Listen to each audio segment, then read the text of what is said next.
And you are listening to a very bittersweet episode of Abyss Gazing, a horror podcast where we celebrate all things spooky and mental health. I'm your co-host, Mark. Not for much longer. And I'm your co-host, Josh. Mark's gonna be stepping out to take some time. Yeah, he'll Gotta he'll take. be back. I'll be back. I'm not gone. I've got people left to piss off or annoy or make laugh. I don't know, whatever. But I'll be Okay, he'll back. be in lieu of today's film, he'll be back to raise hell.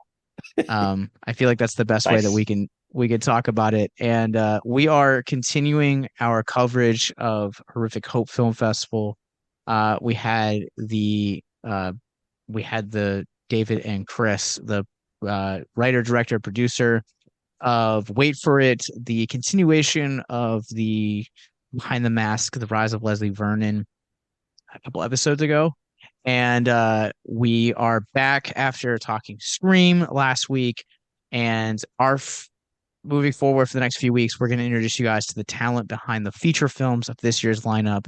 And I am really excited to bring on the gentlemen for this episode. And they are from our Friday night feature, on our Friday night Frights block. The film is called Searching for Veslemoy. Please help me in welcoming the writers, directors, and stars of this movie, Tom uh, Montgomery and Leo-Robertson. Hello. Thanks so much. Happy to be here. So Uh, I I, had I had like a Go ahead. minor issue with the title, just because Okay. like we said, we had stuff going on, and I kept looking for searching for vasectomy, and I knew that was wrong. It's like, where's the movie? And I kept going Oh, we've back got to to the hold on to message. that joke for something else. Yeah. That sounds like that sounds like a much better movie than we made. Like it's, I think we missed a trick. We missed an opportunity. Yeah, so I had to keep going back to the text messages of this is the movie they did. It's like, oh yeah, let me look for that. We're searching for, oh yeah, I'm an idiot. So yeah, Yeah. yeah, that was my introduction to y'all's movie. Well, there's many jokes about the name. I guess it's it being obscure. Maybe we made it too obscure. Yeah. But one of the funny things about the name actually was that we kind of came up with the idea together. Then Leo kind of loosely scripted it with a lot of room for kind of ad lib. Um, but I thought we were kind of riffing on the Searching for Sugar Man documentary. Um, Whereas Leo was riffing on something else. Waiting for Guffman. Yeah, he was kind of thinking of Waiting for Guffman, and I was thinking of Searching for Sugar Man, which were two very very different films. But yeah, Yeah. I mean, there's nothing else quite like this movie in our lineup this year. I mean, we have other like horror comedy shorts, but this is a horror mockumentary with a lot of comedy woven into it. And Tom, you brought up the fact that like there was a lot of like improvisation, and I've seen this film twice now, and every time I watch it, I'm just like wondering like how many of these jokes are like actually in the script versus like they're just made up on the spot. You're just like, I just go with it. so that's a good question actually. So what I kind of do in everyday life is just every time I hear someone say something kind of outrageously shocking or really dumb or stuff me kids say or like stupid situations at work, I kind of make a little note of them. And I also just pick things out of like different movies that I see. Whereas like that's like a little tidbit that I could borrow, I could steal. And I do the same with little bits of stand-up comedy. If I see something I really like, or if there's an idea that I think could go in a more interesting direction, I'll make a note of that. And then before we did the scenes, I would just look over a few little things and decide what I was going to try and weave into it. So, although it was just kind of completely ad libbed, I had some ideas of what I was going to bring to the table there and then, you know.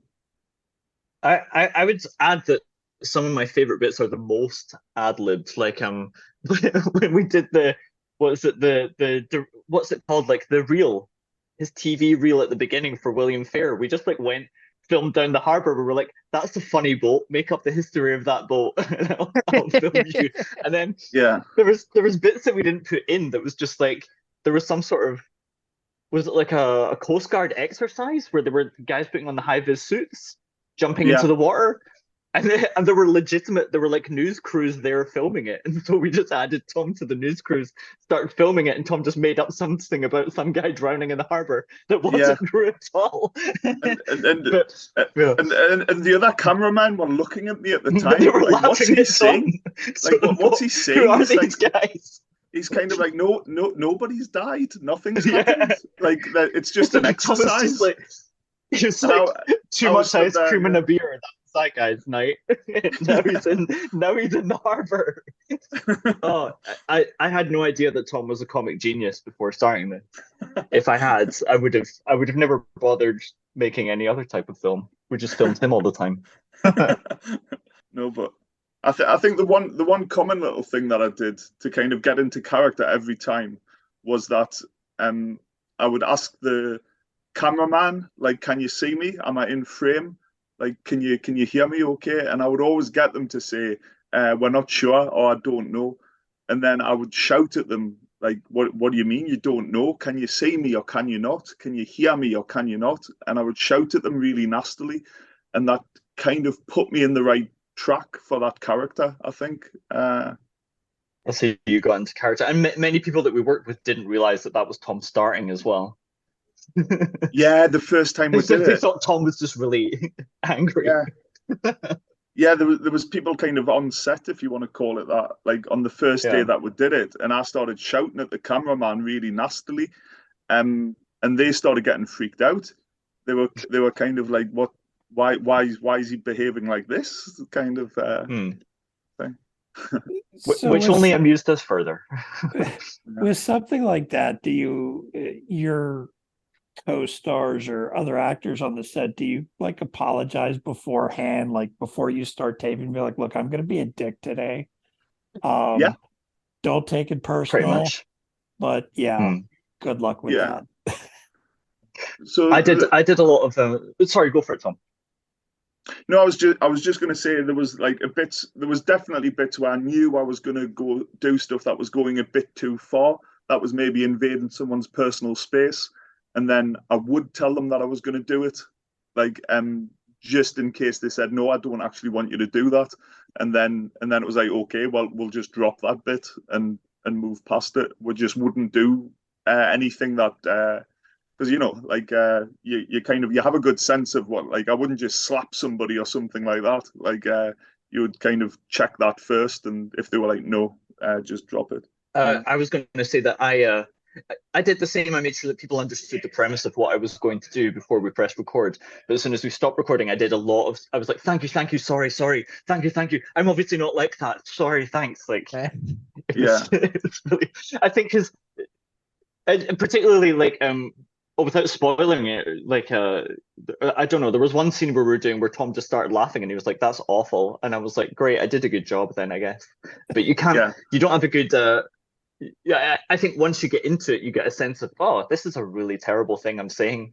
Yeah. Sorry you have to hear this, but it'll be funny later. Yeah. I mean, there's just so many stories in the movie industry, and I think one of the most famous, or one of the ones I know best, that they don't tell the actors what's going on, except for the ones involved. Like with the chest burster and the first Alien, they didn't tell anybody. Nobody knew except for the actor and the director. So I was curious, is that because the way the movie plays out, it's just everything is kind of awkward and just over the top. And I've seen a ton of mockumentaries, folkumentaries, whatever you want to call them. And it was just one of those that's out there and just way out there. And some of the scenes it was like, do you have to apologize before or after you made it that awkward? So I figured I had to ask. Yeah, I think also we developed an immunity to it. The first thing we did was with when Tom was interviewing Sam, and everyone on set just felt depressed while that was happening. Everyone was like, yeah, "Oh God." Some of like the way that William Fair, just for like the audience to have a better understanding of what you're walking into. Some of the comedy in this feels like Between Two Ferns when William Fair is interviewing people, especially uh of the female gender. Some of those scenes are both the funniest and most uncomfortable scenes within the film, and I gotta imagine that you have to like really let create a comfortable environment for all the parties involved, and to like hear you guys' behind the scenes process. Like I feel like it makes me appreciate this movie just that much more. just to kind of give a bit more depth to what you started on there, saying about William Fair. So I wanted the character to be like completely irredeemable, whereas if you think of someone like Alan Partridge, which you might know in the US, or like Ricky Gervais in The Office, or the Okay. US version of The Office, um, kind of all these kind of characters are kind of awful in a way, and they're like a bit sexist, a little bit racist. They're not very kind of understanding of disabled people, but at the same time they're meant to have like a good heart, and like and that kind of redeems that character. Whereas I kind of, in my experience, it's like no, there are people who are just like racist, homophobic, sexist, sleazy, and they don't have any redeeming qualities. So I wanted to put that kind of really up front, like that he was just this kind of selfish, narcissistic bastard, you know.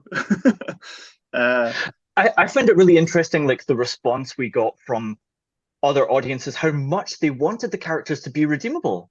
It surprised me so much how people just expect that. Like people were saying to me, like, "Oh, Leo, your character. I mean, like he's obviously so sad that he lost his sister that he's like this." And I'm like, "That's a very charitable reading of what he's like. I don't think he yeah, deserves any of your kindness." And yeah, the same. They were like, "Oh, I thought that this was going to be the redeeming scene, and then it didn't go that way." With a kind of like, explain yourself why it didn't do that. And I'm like, why should it? What?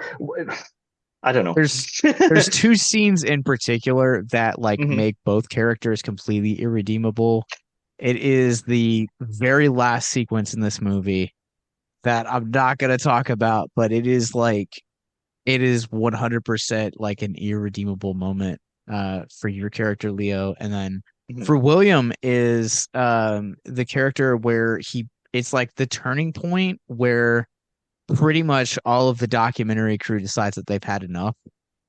Um, and it's not a spoiler because other things happen, but those are kind of those two moments for those characters. And what I think I is, mean, go I ahead. think I would have gone with the middle of the interview, picking up a random guitar and just it's like, wow, that guy's a dick. That's brilliant, though. That has to be one of my favorite sequences as well. And that was just Tom just went into the room and was like, "Oh, have you got a guitar, by the way?" When we're filming, we're like, that's good. Like as she's talking, just progressively become more interested in the guitar, and that was like the only prompt. yeah. I can't believe she didn't laugh. I can't believe she didn't No, laugh. Honestly. no, she was fantastic that day. Like for she kind of she helped, so and that was the thing that I should say for Barrett and for some of the others. Some of those sequences we could have had an edit that was so much longer. Uh, we could have had like a 2 or 3 hour edit, like but but we wanted to keep it tight, and we like movies that are about 80 or 90 minutes long. Uh, that's a For kind of, sure. yeah, that's a thing for us. Because like I've seen other films where people are like, "Oh, like, oh, we had to cut so many good bits. My friends are so funny." And I'm like, I think you could have cut more, frankly. So Yeah. I didn't want to be in that position. Yeah. Yeah. Uh, Well, so one of the last things that I want to talk about before we jump into the movie for this episode is how this particular, because I feel like this movie feels like very much like a modern film, which I really enjoy. That's not a critique on the comment, but it's more or less the way that this film uses true crime and like the elements of like documentary filmmaking, and it almost feels like a satire. And I think oh, those are some of the strongest elements in this film. And again, to re-emphasize that there's nothing else in Horrific Hope 2023 like Searching for Veslemoy. I promise you that. So Tom, we, did you want to say something or?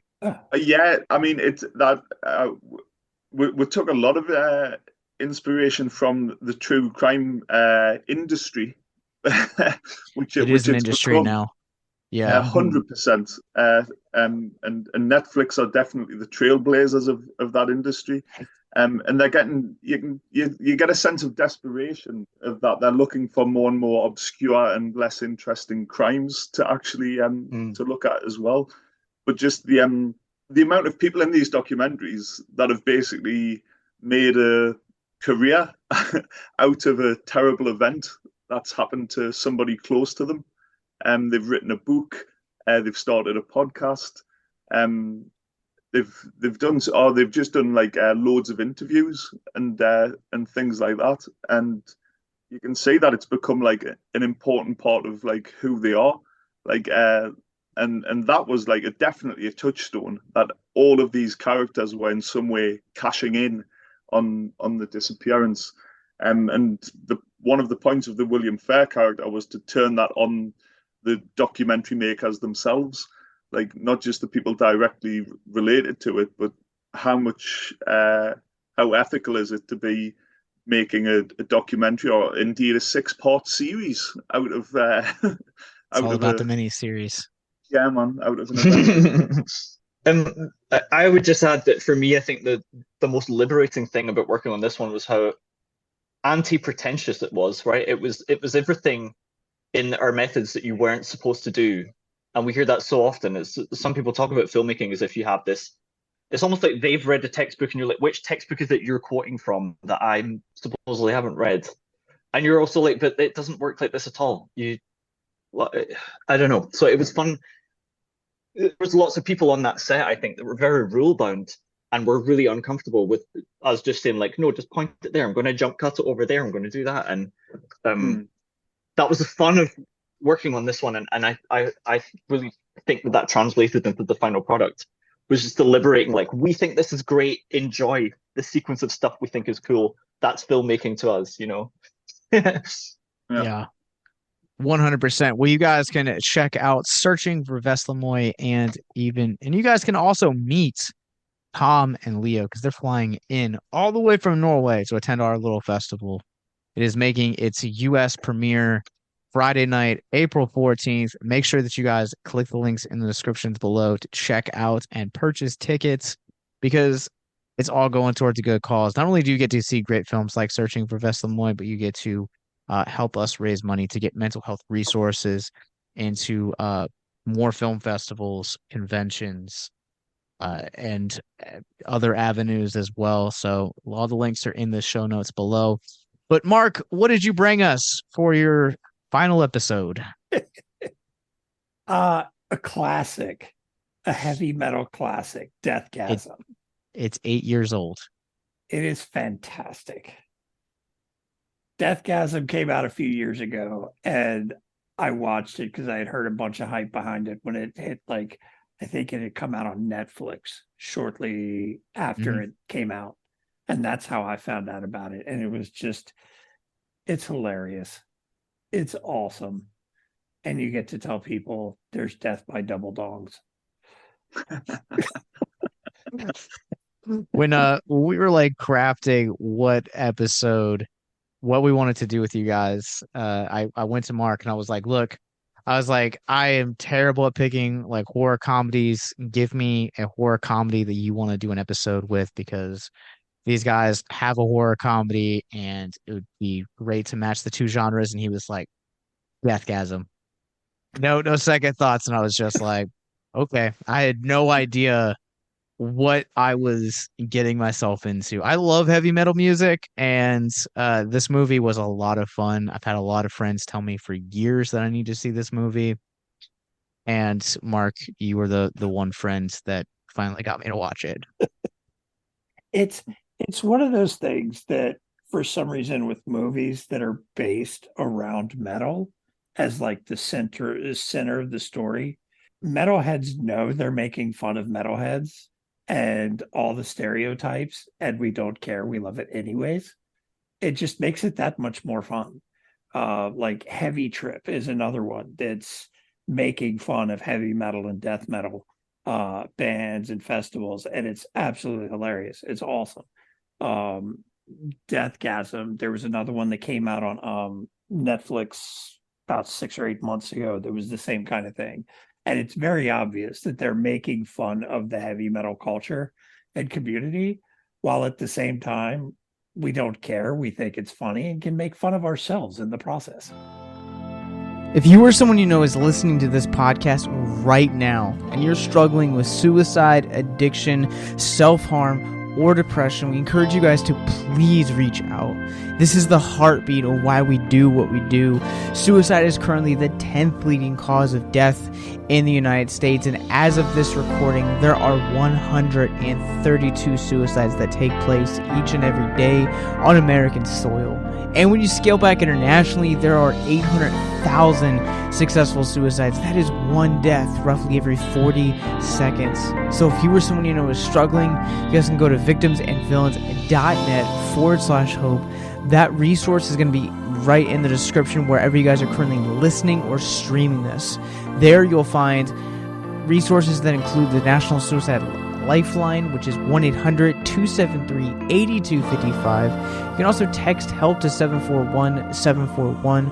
We also have a plethora of other resources, including churches, getting connected with counselors, LGBT resources like the Trevor Project, and also veteran hotline as well. Please, if you hear nothing else in the show, understand that you listening to this right now, have value and worth. We get it. Suicide, depression, mental health, these are hard topics, and the stigma around them doesn't make it any easier. But please consider the resources right in the descriptions below wherever you guys are listening, because once again, you have value and you have worth. So please stay with us. Well, Tom and Leo, what did you guys think of this movie? Was this a first time watch for you guys? Yeah, it was a first time watch for me, and I thought it was awesome. Like, I think my touchstone for kind of musical comedies is kind of probably the Blues Brothers and Wayne's World. Yes. And those are, you know, if I thought about it longer, I maybe wouldn't say they were my favorites, but it's definitely the first ones that spring to mind. And this had like some moments that were definitely like very Wayne's World. I thought, like, you know, what one of my favorite gags in it is where the main character stops at one point where he's about to play the most important riff ever to save the world, and he suddenly stops and starts pissing about tuning up, because just to double check if his guitar's like perfectly in tune or not.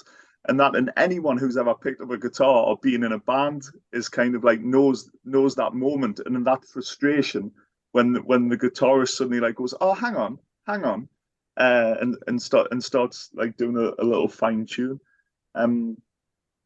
But no, but as for like a horror comedy, and I would say it was a musical. Like I would, because it had some like I loved the like the dream sequences, if you can call it that, where they would suddenly like imagine themselves up on the mountain, standing with the guitar with the beautiful women at their legs. It was kind of very teenage dream, wasn't it? That's how it feels like to listen to metal, apparently. I've never had those moments. I've been listening to metal since I was 14, and I've never had a moment where I'm a Viking on top of on top of a mountain. It's a shame, man. You got to do a vision boards or something. I feel like there's a lot of the movie where they went and pulled like 14-year-old metalheads to come up with certain scenes and aspects of the movie just because of how obnoxious some of the gags are. I'm interested to know more of like what the cliches were. At least like the thing I tried to connect with was I saw at one point he had a Norway flag patch, it looked like on his jacket. And I was like, oh right, because Norway had so much black metal. So I was like, let me do some research, see if there was any of that in Stavanger. No, there was none. It was all like Oslo, Bergen, everyone here was very polite. All the churches stayed upright. There was no burning. It was fine.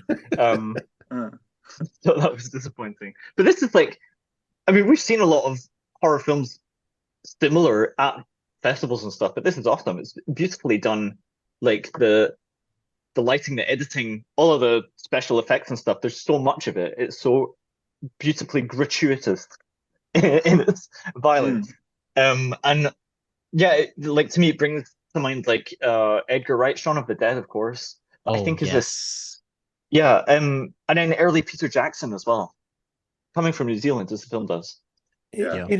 it almost feels to me like an extension of the Evil Dead universe. For sure. A yeah, little bit.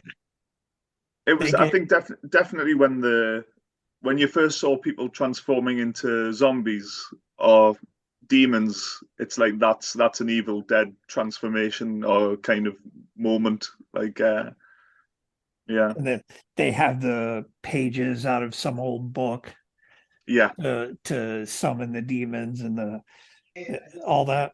Yeah, it just to me it feels like an extension of Evil Dead, but yeah. I mean, metal. but did you think that it kind of transitioned a bit, like almost, not as quite as extreme as something like Dusk Till Dawn, but when it started off, it could have been like this kind of Spielbergy kind of Like, kind of yeah. suburban utopia, like happy families. Then there's this kid who's the outcast. They're playing Dungeons and Dragons. It's a little bit Stranger Things, the first kind of 10, 15 minutes. Um, but then it really switches it up and goes full on like splatter horror, and yeah, I you don't really see that coming. yeah, But it starts off like high school. There's a bully. There's a kid who's an outcast, and it's almost a bit cliched.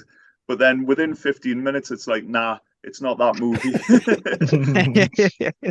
I think that's really what makes it work so well is because like the comedic elements of this, like it does feel like a very like John Hughes like uh Amber like 80s Amblin has a lot of that feel to it, like the first like I would necessarily say maybe not the first full act, but definitely like the majority of the first full act. Especially like when he arrives at his like his aunt and uncle's house and they're like all very prim and proper. And then like at the camera like cuts to him, the music stops. You have that very cliche of the record ripping. And Yeah, like I really identify with Brody as a character because like a lot of my family, not quite, I won't say that they're like white to the level of like religion in this film. And like I'm still a practicing Christian, but I'm a little bit more open-minded than I feel like that some of my other family is. And so like I'm the guy that's been like watching horror movies. Obviously, I host a horror podcast and film festival, but like I'm also the guy that like listens to like heavy metal music. And I remember the first band that I ever brought home, it was like brutally heavy. And ironically enough, they were Christian, and my dad was like would not stand, and I was like broke down. I had to like break down like all the lyrics and like where it referred to in the Bible.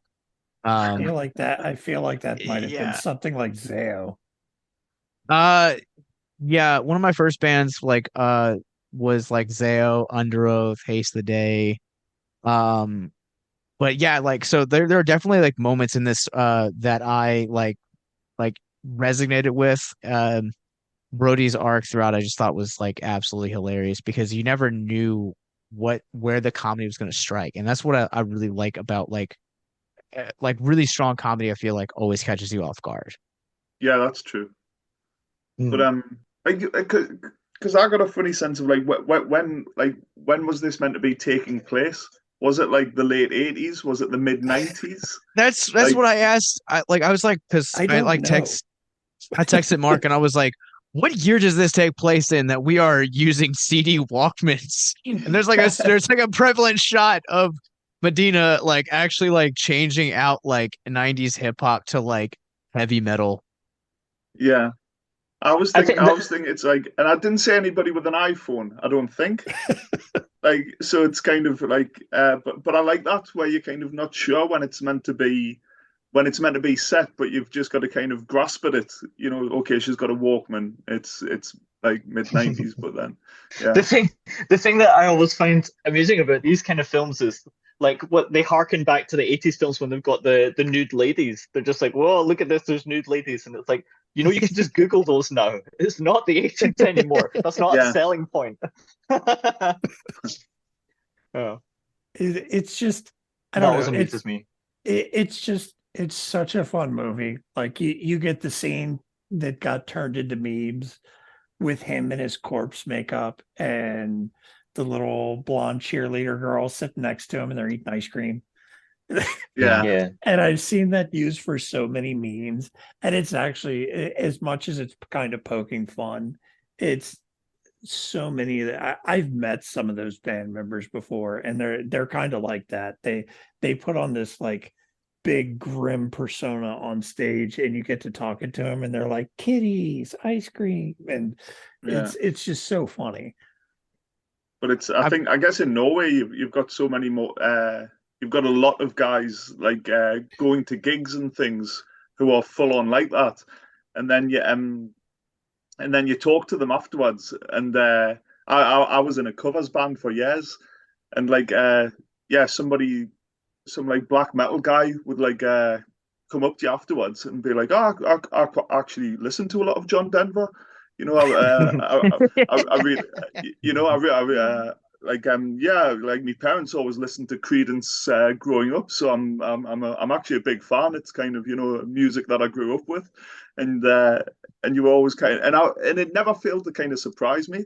Like I always thought they were going to be really critical of the stuff I was playing, and they were going to be like, do you not want to do something a bit heavier, like but they never were. They were always kind of like, oh, I really like that stuff. yeah, there's to reference another film in our festival lineup is the Fredheads the documentary, which is they're going to be on the next episode, and there's a point in the documentary where they reference and they talk about like parents are like asked like what do you think that how do you think that your offspring is into like Freddy Krueger like and going to these conventions, and they talked about like the experience of like going to these conventions. What the expectation was is that it's going to be this like really scary, people are going to be dicks, and it's just going to be really rude, really mean, and what you find is like it's actually this like very sweet, very like oddly wholesome and like really welcoming and like warm environment. Yeah, And like I remember like we've talked a lot about on our show about like the correlations between metal and horror. And I think that there's so many crossovers with those communities too that like you get a lot of those experiences like what you're talking about, Tom, too, like where you have these guys that give like these really heavy metal personas, and then like you get to talk to them and then find out that they listen to Spice Girls, and they love yeah, Mean Girls, and like other like things that you wouldn't expect someone in that like that type genre of music to make. It's in my experience is like it's really weird because like most metal guys don't listen to metal. Like most people that create metal music listen to like pop music. It's so weird. yeah, yeah. I mean, I saw the kind of the Lord of Darkness himself, like there was a great documentary made about Lemmy from Motorhead, and the stories that you hear about him are just like nothing but excess and craziness. But in the documentary, it's kind of just this kind of portrait of like an old music lover, and I always think you rarely meet anybody who only likes techno or they only like rockabilly music. Like people who are really into music generally have quite an eclectic taste. In my experience, I certainly do, but I think it's only people like punks and heavy metal people or kind of rave kids who get really pigeonholed into kind of like this is all they know about and this is all they're interested in. Where it's, you know, I always imagine like the Freddy Krueger guys that, you know, they're probably just like makeup nerds. Like they probably just know all about like prosthetic latex noses and things like this. Like, yeah. Yeah, I'll second what you're all saying, that like some of my best friends have been people who love heavy metal music or been in punk bands and stuff. And for some reason, like I've written about stuff like that as well. And for people who've been in punk bands, they were like, Leo, were you part of this scene? I was like, no, I just have a punk soul, but I'm very, very square. I don't know where I got that from. But like, I rarely leave the house. I love my cats. That's it. I want to know That's where the my life. next shower is coming from. I want to go to bed early. You know, I need those things, but I love punks at the same time.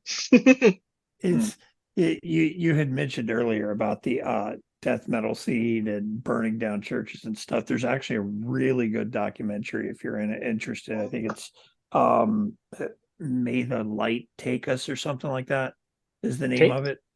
And it's about the first black metal bands and the way they started burning down churches and stuff in protest of the Catholic takeover. And it's the guys from like Dark Throne and Mayhem and all those guys that are still alive. And it's a fantastic kind of journey down the history of black metal. If it's one of those things to check out if you like that kind of thing. Cool, for sure. Yeah. And the proper name of the documentary is Until the Light Takes Us. I was close. You were close. Close.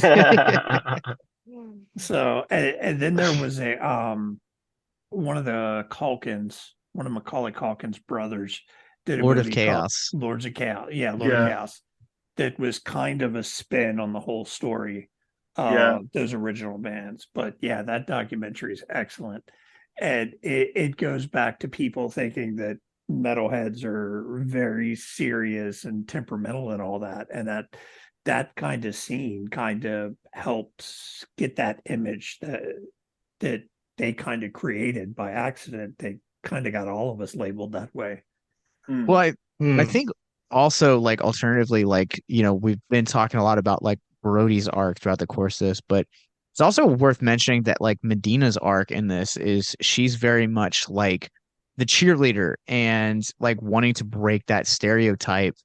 And she has a scene that is almost exactly what happens with everybody that gets into hard rock and metal. Oh, are you talking about the mountain scene again? No. When he gives her, when she's like flipping through the CDs and has like Cattle Decapitation and Anal Cunt and a couple others, those are actually real bands for people that don't know. Yeah. Yeah. Cattle Decapitation's fantastic. Jesus.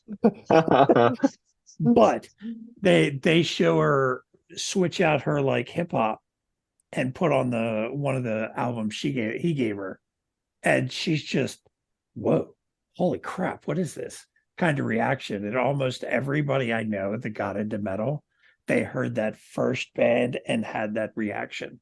And in her case, it was with some power metal. But power metal is like if you took 80s hair metal and crossed it with Queen. Yes. And that's a great awesome. summary. But like the reason that I bring her up is like because like I feel like the movie her arc kind of reminds me of Jordana Brewster's arc in The Faculty, where it's almost like you can't operate the archetype of brains and beauty in the same regard, to where like for Medina, she's kind of like almost going through this like Ross phase of like trying to like find out her like own identity.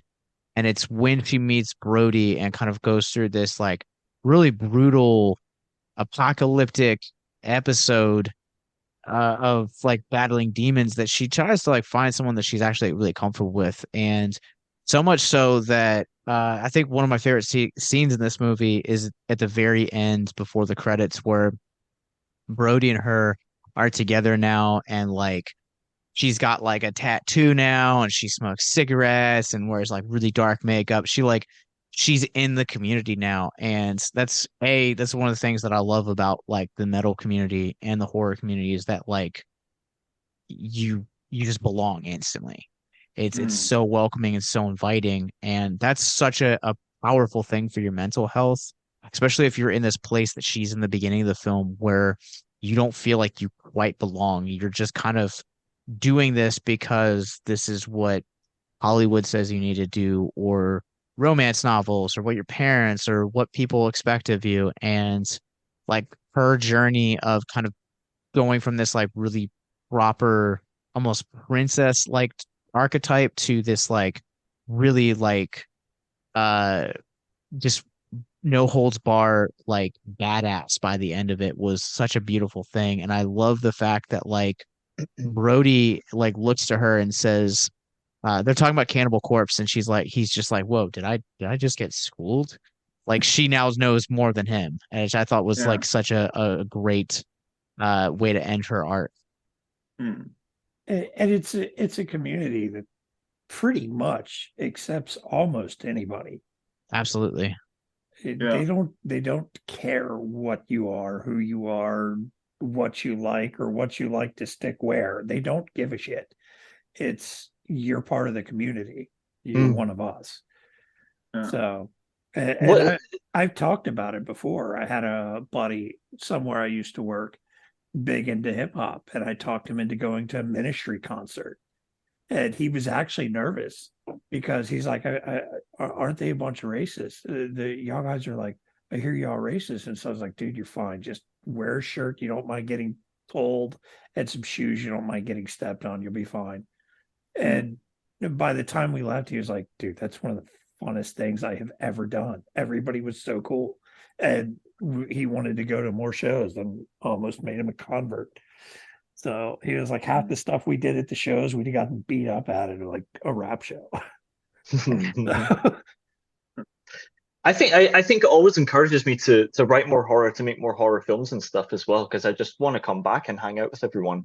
And I don't know, I totally agree that it is the most welcoming community. And then like once we go to these festivals and then we head back, I feel like this big boost to go make more stuff, Yeah. which is it's always nice to stay in the flow of creativity. It's I'm interested to know your theories on why horror is so welcoming. it's really weird because like I grew up in, not to not to like open a can of politics, but like I grew up in the church, and like I said, I'm still practicing Christian. I remember the first time I went to a con and I walked out of there, I just felt like, man, like I feel more welcome here than I've ever felt in a church. And I felt that way because like, I grew up very like traditional, like you're not supposed to have tattoos, kind of stuff like that. And obviously, like if you're watching this on Yeah, our I see Patreon, that held. I'm covered in tattoos. And like I remember the first tattoo I got, and everyone was like, "Oh, you're going to hell," and I was like, "Oh, okay, cool." But Stylishly. like, I yeah, I think a lot of it has to do with the fact that there's less expectations, because essentially a lot of those people feel like rejects themselves in some way. Where yeah, when you get into like a religious community in general, there's a lot of feeling of being judged and inadequate. and that stuff like plays on your mental health. Like, man, I had some like really messed up like um I went through some like when I got like first started getting tattooed, and like I went through a lot of that stuff. Like it kind of like really did a number on my mental health. By the time I got my third tattoo, I was like, you know what, I will find out who I am, and I'm young, and like I'll find who my identity is, and you know I did, and you know I'm a happier, more sound mind person now because of it, and you know some of it you know boiled down to like finding like what necessarily I believe versus like what my parents taught me to believe, or stuff like that, and like reading the Bible for myself, and digging into like not being afraid to like talk about horror movies, or you know, because a lot of those communities, like you said, like you felt like a reject, and it's like eventually like rejects find rejects, broken people find broken people. How would you guys like to help us get mental health resources into schools, conventions, and other events? Well, now you can. Simply go to patreon.com/victims and villains for as little as $1 a month. You guys can help us get mental health resources into current and upcoming generations, educate and break down stigma surrounding mental health, suicide, and depression.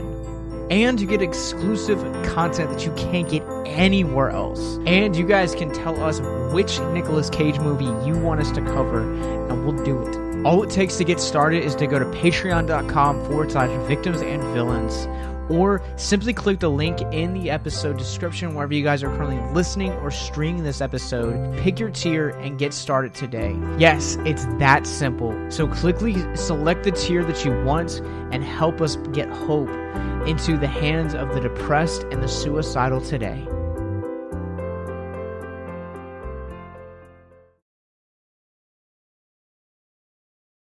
Do you ever think there's an element of like in real life now, not in the movie world, but like where there's a kind of, you know, like you could have taken a different path, couldn't you? You could have Oh, I not got 100%, 100%, yeah. but you know, you could have not got tattoos, and you could have lived a kind of a fake version of yourself where you just conformed and fitted in with everybody else, and you would have always been kind of like, you know, thinking like, oh, like you know, you could have walked past yourself at the same age you are now and see this guy with tattoos, banging t-shirt, looking cool, and thought like, I wish I was him. And you could have been wearing a shirt and tie, like you know, like, Yeah. and I think that's what one of the things that people find hard, because what you essentially did was you left one kind of group of people to a degree, and decided you were going to identify as in a different social group. And I think, talking back about the female character, what was her name? Medina. Medina, yeah, because at first that was another thing that the movie did that kind of flipped things on its head a bit. I thought, is she just going to be the two-dimensional pretty girl that the two guy characters fight over? And you don't find out anything more other than she's the pretty girl that they're lusting after. And it was like, no, she kind of then played like a way more central role than like the typical high school movie. And she, you know, so she kind of she left that kind of cheerleader world behind and went over to the dark side. Like, I think like And everything was great. We have cookies. I think like also like to, you know, kind of keep that going, like um I've made it known on this podcast several times that I am an apologist for Mean Girls. It is one of the greatest comedies ever made. But the way that It's movie genius. ends, it is genius. The way that movie ends is that like you have like all of these like expectations with the characters broken, and everyone finds peace. Like that's the what I feel like makes that ending so powerful. And like especially when you're like transitioning from like adolescent to adults, like you are kind of faced. It sounds really cliche to say like, oh, I have to go like find myself, but there's so much of that truth that like that's the perfect time to like actually find out who you are, like like who your identity is. And like I think that you also get that with Brody because he's essentially like he went from being this like very accepted, individual by his parents and his mom, loses them, then comes into um a a really like close-minded like town because he seems to be the only kid in this town outside of Zach that like listens to this sort of stuff. And I think one of the most heartbreaking scenes in this movie is where he gets beat up by David, his cousin, and then has to go home and like experience that essentially all over again. Yeah. Yeah, he went home and his room was trashed too. His cousin had trashed his room. Yeah. And I know with me, my brother introduced me to metal by accident. But for me, it was I kind of found friends through it, Yeah. even though I was picked on for being a fan of metal when you weren't supposed to be a fan of metal, kind of thing. Back in like the mid 90s and early 90s when I was listening to like Pantera and Megadeth and things like that, I was getting picked on and harassed for it. Where now it's kind of like, oh, that's cool. And actually, I think now they're considered classic rock, but still, They are. whatever. I mean, I'm going to see Slaughter to Prevail in a couple weeks, so I'm super stoked about that. Me too. So the angry Russians are going to tear down a set. It's going to be awesome. Let's go. Let's go. I'm so pumped for it. So is my wife, oddly enough, too. It's just it's a whole different. You don't have to worry about looking different. I've seen lawyers show up in suits to shows, and you just fit in. And it's one of those things, and it's represented in the movie. Medina does a good job. She kind of takes an interest in it, and then she just kind of fits in, even though she doesn't have all the corpse paint and wearing all the black. She's still wearing color and still some semblance of herself, but still, you just kind of fit in. It's funny that you picked out the scene where he was beaten up by his cousin as the kind of the most heartbreaking scene, because the part that was the kind of the most heartbreaking for me was the betrayal by his friend. Zach. Yeah. But when for Zach sure. betrays him and kind of steals his love, and does it by like lying and sneaking around, like because I'd rather get my teeth knocked out than get betrayed by my best friend. Do you know what I mean? Like if I had to choose, I'd rather take 50 kickings than have my best friend steal my wife. It would be a much easier choice. He even goes on to say he did it because he was bored. Yeah. I know. Terrible. That makes it even worse. But that's his real heel turn, isn't it? That's when it's like, okay, this guy can die now. It's like there's no coming back from that. I think the film also is packed with jokes, but my favorite one, if I can spoiler it, is when the cousin comes in and he just kills him. It's like, he was saying he was definitely a demon. It's like definitely a demon. It's such a good joke that they broke the entire premise. Like you cannot be on the side of somebody who would kill an innocent, still, but you are anyway. Or the joke was so good it was worth breaking the whole premise. Yeah. And again, that kind of the unexpected elements to the comedy, like just the way they carried it on as well. They didn't, his cousin blatantly wasn't a demon and he killed him anyway. And then they kind of he was like, was he even a demon? Yeah, of course he was. But the scene earlier on, because I love that bit when they behead the guy and the blood goes all over the rug, and the guy's like, no, you should have put a tarpaulin down. Now do it again. They actually like reenact the whole thing as if they've done it on a tarpaulin, and it's like, well, and then it's just farcical because it's like the rug's already It's Monty Python or something. You know? Yeah, that scene in particular had me absolutely in tears. When he said do it again, and then like they kind of like looked at each other and then like got it started, but then like did it again. Excellent. Yeah. Like, Because ta-da! the way that was shot was really good as well, because the two guys who were doing the beheading were in these like kind of cloaks, and they were shot really kind of menacing and kind of mysterious.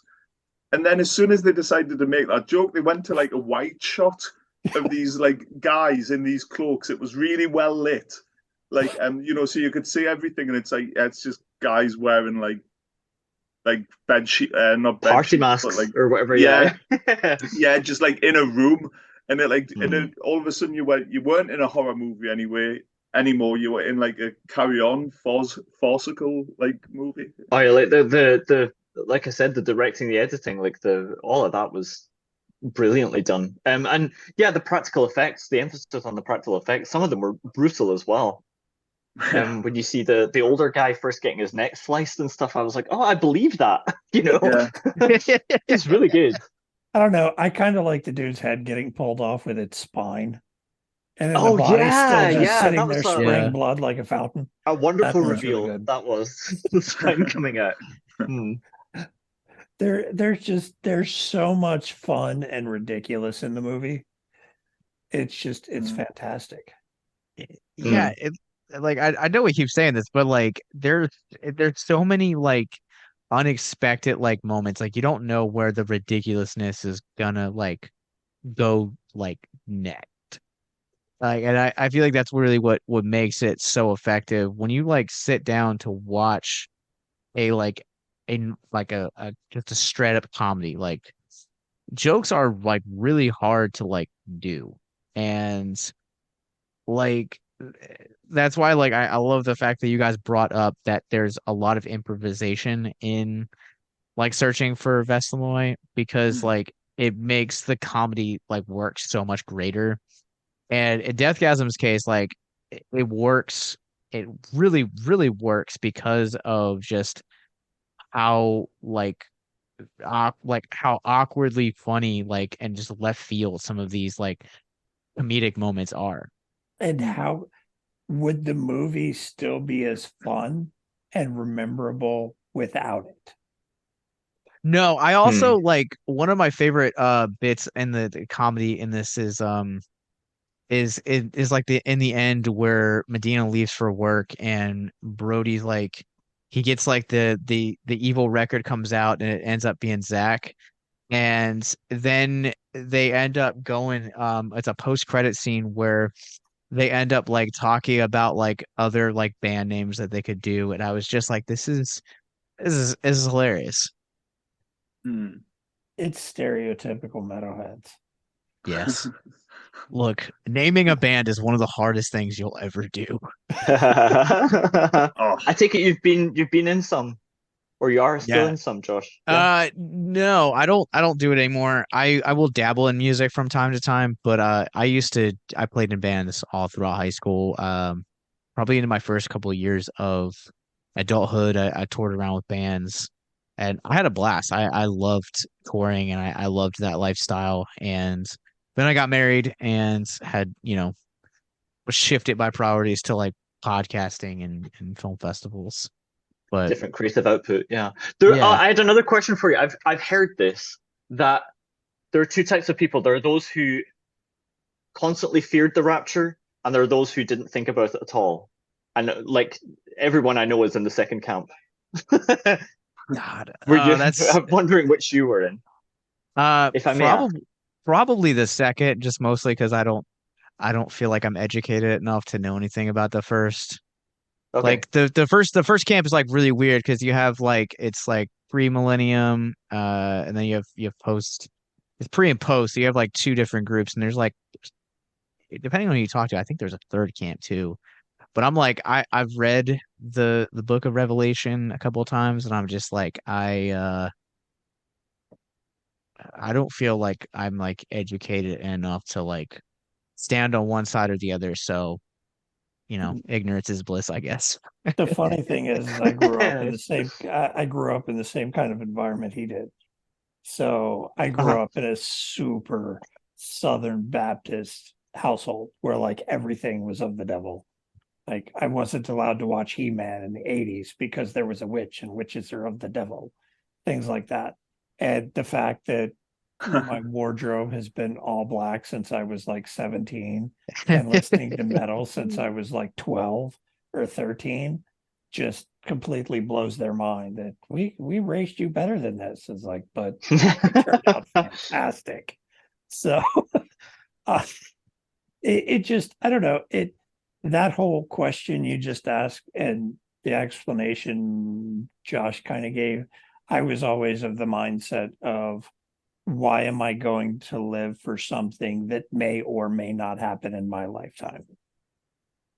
Yeah. And that's I was the way just interested because it's just not a culture that I grew up in myself. I was just interested, where you're Yeah. coming from. Because I mean, I have some friends who are in punk bands who grew up like Pentecostal, which I hear is Yeah. quite a severe upbringing as well. So I also grew up Southern Baptist, and when I got married, so long story short, I grew up Southern Baptist. We had some things go down with the church. I left the church for a couple years, went to go find myself. Had a battled depression, battled addiction, and I I ended up rededicating my life to the Lord and kind of like asking myself, all right, like clearly there's a piece of me that doesn't necessarily believe 100% of what this version of the gospel that my parents have. So I went and like started going to a non-denominational church, went to a Pentecostal church, and then now I'm at a church that is also like non-denominational, but like believes in like the supernatural, like gifts of the spirit and healing and stuff like that. Which one is it that does the snake handling? Is that That Pentecostal? is no, that is actually that's called snake handlers. No, it's a specific division or Isn't yeah, I forgot which one. So because I know they're Leo Appalachian. it's No, a I'm yeah, fascinated. Yeah. it's a specific sect of Christianity, and it's the belief is my belief in God is strong enough this snake will not hurt me, and they will handle like rattlesnakes and diamondbacks and junk. you know where that comes from, right? So Yeah. there's The a Garden of verse Eden? where No. no, so there's actually a verse where I would have guessed. That was me. uh That was the best I could do. yeah, so there's there's a verse when Jesus is kind of talking about the end times and he's talking about how the church will be in the end times. And some of that he's talking about how like the people that believe in Christ will be able to raise people from the dead and like handle poisonous snakes and not be harmed. And that's where that division that you're specifically talking about, it's either snake handling or snake charmer. I can't remember which one it is. But there is like a definitive like It's um Protestants. okay. Well there actually it might be the Protestants, but there's actually like an entire like religion, like that's their base. And there is a great movie with Walter Goggins that I can't remember um what it's called, but fun fact for you guys, Mo Sizlak from The Simpsons is actually a snake handler. That's his What? religion. Yeah. How many Simpsons references have we had over the like 50 something episodes? It's a lot. It's pretty up there. I mean, we even had a guest from Evergreen Terrace named after the street that the Simpsons were on. Yeah. Nice. So the movie that I will refer to and we can start closing out, it's called Them That Follow. Um it is so just the brief synopsis from IMDb. It's set deep in the woods of Appalachia, where believers handle death-dealing snakes to prove themselves before God. A pastor's daughter holds a deadly secret that threatens to tear the community apart. Ooh. It's a solid little drama. But Starring you Olivia guys, Colman. yes, Why have I never heard of this? Came out in 2019. She's in everything. yeah, it's really crazy. So you guys can watch it right now. It's on Paramount Plus, Showtime, and Hulu, as well as it's apparently For running sure. free right now on YouTube. But uh, anything else we want to talk about with Deathgasm? It's fantastic. And if you like the kind of heavy metal kind of vibe of the movie, check out Heavy Trip. That one's it's a comedy and it's excellent.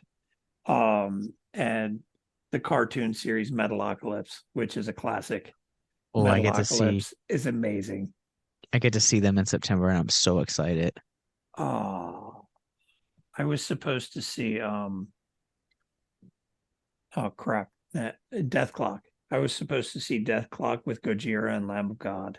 Yeah, And then Randy excited. Blythe got arrested in Prague. Yeah. And the tour got canceled. Nice. But yeah, that would be my closing is check out Heavy Trip. If you like Deathgasm and Metalocalypse are fantastic, kind of poking fun at the metal community, but still excellent.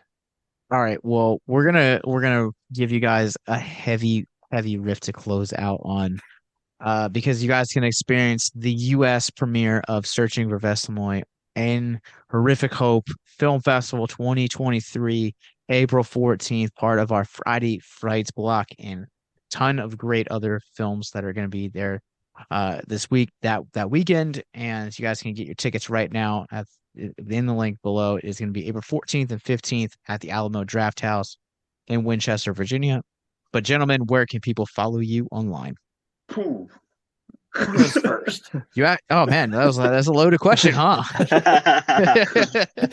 I guess you can find me like Leo X Robertson on Instagram. It used to be, I worked for a long time on my Twitter, and then Elon Musk took over and is hand removing all of my notifications. I think I don't get any engagement there, so you can find me on Instagram at Leo X Robertson, or website leoxrobertson.wordpress.com. I'm not big on social media. You can find me on Facebook, but it'll probably be a bit of a challenge. But please check out my music on Spotify. I've got a couple of soundtrack albums on there from past films that we've made, and one that hasn't come out yet. So that's just under Tom Montgomery. One album's called Mr. Sleepy, and the other album's called what's it called, Leo? Face Boy? Face Boy. Yeah. Yeah. So those were two movies that I did soundtracks for. But because of my full-time career, I keep this stuff kind of in the shadows, this kind of other life that I live. It's coming out. Yeah. You can't help it. Yeah, I'm an IT consultant in me in me normal life. So but yeah, who knows?